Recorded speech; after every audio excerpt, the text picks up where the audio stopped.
माझी मुलगी जेव्हा आता 15 दिवस झाला मॅडम स्कूल जॉईन केलं. आमची ॲक्च्युली ट्रान्सफरचा प्रॉब्लेम असतो बँकेत असल्यामुळे माझे मिस्टर आत्ता ट्रान्सफर करतो. तिला हिंदीचा प्रॉब्लेम होता कारण तिच्या अगोदरच्या स्कूलमध्ये हिंदी बिलकुल भेटलं नव्हतं. तर मला वाटत होतं की ती करणार की नाही करणार. तर तिला स्टेज डेअरिंग तर आहे. तुमच्या शाळेमध्ये मला एक चांगलं वाटलं की अभ्यासामध्ये एक्स्ट्रा करिक्युलर ॲक्टिव्हिटीज पण आहे.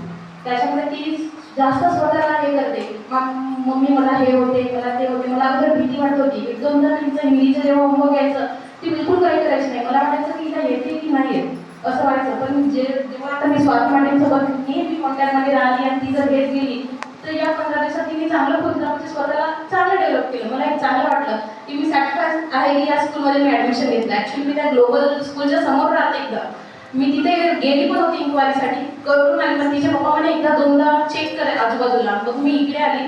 तसं तर मला हे दूर पडते पण मी जाऊ दे म्हटलं. मला माझं मी टाईम मॅनेज करून हे करते. पण आय एम सॅटिस्फाईड की या स्कूलमध्ये माझ्या मुलीचं ॲडमिशन घेतलं आणि I am happy ma'am. And thank you so much for this session. Thank you ma'am.